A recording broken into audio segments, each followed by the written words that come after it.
अस्सलाम वालेकुम व्यूअर्स, मैं हूं आपका होस्ट अब्दुर्रहमान और आज डिस्कस करेंगे पाकिस्तान और इंडिया में मौजूद बायोगैस प्रोडक्शन का पोटेंशियल। दोनों मुल्कों को अल्लाह ताला ने बहुत सारे रिसोर्स से नवाजा है। बदकिस्मती से हम दोनों मुल्क आपस में लड़ते रहे लेकिन कंबाइंड रिसोर्सेज को इस्तेमाल ना कर सके। इन्हीं में से एक अहम रिसोर्स बायोगैस की प्रोडक्शन है, जो ना सिर्फ जानवरों के फुजले से, उनके गोबर से पैदा होती है, बल्कि फसलों की कटाई के बाद बच जाने वाली उनकी बाकियात या लकड़ी पत्तों से भी पैदा होती है।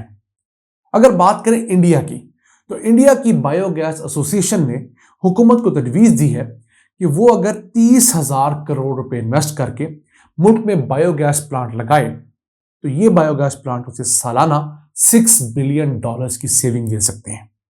यानी 300 बिलियन रुपीस इंडियन हुकूमत लगाए तो $6 बिलियन पर ईयर उन्हें बचत होगी। किस तरह आपको बताते हैं। इंडिया के अंदर सालाना जो LNG इंपोर्ट है वो तकरीबन 24 मिलियन टन सालाना है। उसमें से 12 मिलियन टन जो गैस है वो तो जानवरों के फुजले से, गोबर से या फसलों की बच जाने वाली बाकियात से पैदा की जा सकती है। अगर इंडिया के अंदर तमाम बायोगैस पोटेंशियल का जिक्र करें, वो 40 से 60 मिलियन टन पर ईयर है। तो 60 में से भी सिर्फ अभी 12 मिलियन टन को कैटर करने के लिए एस्टिमेट बनाया गया है। अब ये 12 मिलियन टन गैस पाकिस्तान जैसे मुल्क की आबादी के लिए 6 माह की गैस की जरूरियात है। यानी ये इतनी गैस होगी जो पाकिस्तान के अंदर 6 महीने की गैस की जरूरियात पूरी कर सकती है। अब ये जो फसलों की बाकियात होती हैं वो क्या होती हैं? गंदम की कटाई के बाद जो उसके सिट्टे बच जाते हैं, इसी तरह चावलों की कटाई के बाद उसके सिट्टे बचते हैं, चावल की पॉलिश के बाद उसका जो छिलका उतरता है, मकई के सिट्टे जो है, कॉर्न, वो जो है उसका निकलता है। तो ये तमाम चीजें जो हैं ये बाद में बायो एनर्जी प्रोड्यूस करती हैं। दुनिया में इस वक्त टोटल एनर्जी का 14% इन्हीं सोर्सेज से हासिल किया जा रहा है। इसके अलावा जो पत्ते गिरते हैं, जो घास फूस होती है, पुरानी लकड़ी होती है, इन तमाम बायोमास की चीजों से भी बिजली गैस प्रोड्यूस हो रही है। अगर हम इंडिया के पोटेंशियल की बात करें तो वहां पर हर साल 750 मिलियन टन एग्रीकल्चर रेजिड्यू यानी ज़राई जो पैदावार है उसकी बाकियात पैदा होती हैं। फिर 230 मिलियन टन वहां पर बायोमास पैदा होता है, मुख्तलिफ पत्ते, घास फूस और इस तरह के दरख्तों की अशिया। इनसे गैस और फ्यूल पैदा किया जा सकता है। इंडिया इस मैदान में हमसे बहुत आगे, नो डाउट। वहां पर 45 लाख बायोगैस प्लांट लग चुके हैं। पाकिस्तान में बदकिस्मती से 1 लाख भी बायोगैस प्लांट नहीं लगा। इंडिया के अंदर 1 करोड़ 20 लाख बायोगैस प्लांट लगाने की गुंजाइश अभी भी मौजूद है। अगर वहां पर मुख्तलिफ चीजों का हम रिकॉर्ड अलहदा करें तो जो बायोमास है, यानी कि जो पत्ते हैं, घास फूस है और लकड़ी वगैरह, उससे वो हर साल 15 से 28 मिलियन टन गैस पैदा कर सकता है। जानवरों के गोबर से 10 से 12 मिलियन टन गैस प्रोड्यूस कर सकता है। और जो घरों में से कचरा प्रोड्यूस होता है रोजाना, उससे वो 10 से 12 मिलियन टन गैस प्रोड्यूस कर सकता है। इतना बड़ा पोटेंशियल इंडिया के पास है।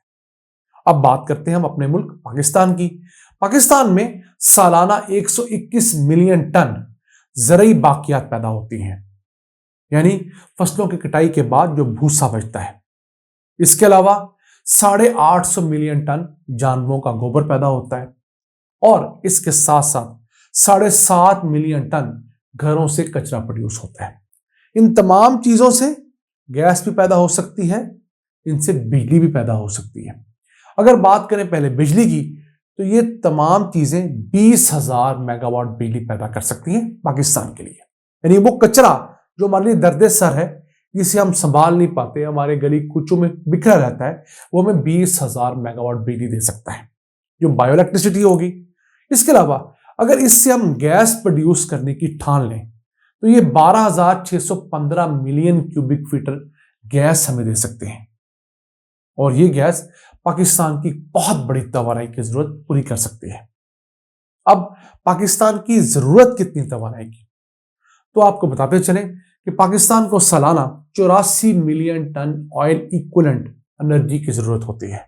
मिलियन टन ऑयल इक्विवेलेंट का मतलब होता है एनर्जी तमाम सोर्सेज से जो प्रोड्यूस की जा रही है उसका मुआवजा तेल से प्रोड्यूस की जाने वाली एनर्जी से किया जाए।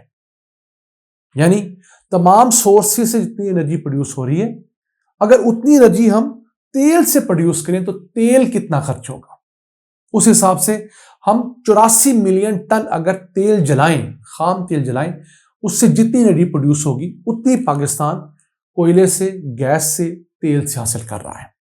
तो इसमें से आधी तवानाई हम अपने इस कचरे से पूरी कर सकते हैं। 44.5 million ton oil equivalent energy हम लोग पाकिस्तान में यही बायोमास, जो ज़राई बाकियात हैं, जानवरों के फुसले, उनके गोबर और घरों से पैदा होने वाले कचरे से पैदा कर सकते हैं। देखिए कितना बड़ा हमें एक रिलीफ मिल गया।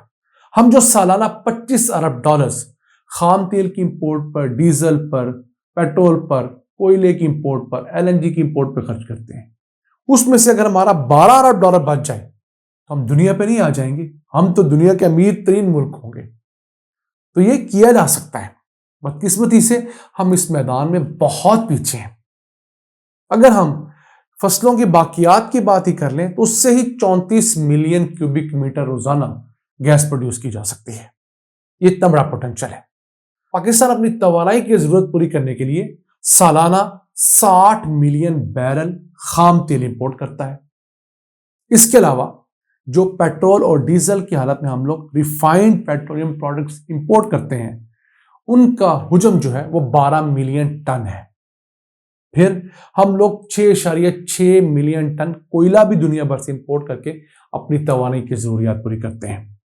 और इसके अलावा कोई 2.5 लाख क्यूबिक फीट गैस भी हम लोग दुनिया भर से एलएनजी की सूरत में इंपोर्ट करते हैं। तो ये तमाम चीजें हम दुनिया से भी इंपोर्ट करते हैं तो हमें बिलियंस ऑफ डॉलर्स खर्च करने पड़ते हैं, और वो बिलियन ऑफ डॉलर्स हमारे लिए दर्द सर बन जाते हैं। तो वक्त आ गया है पाकिस्तान इंडिया आपस में लड़ाई को छोड़ें, इस तरह की चीज़ों पर इन्वेस्ट करें।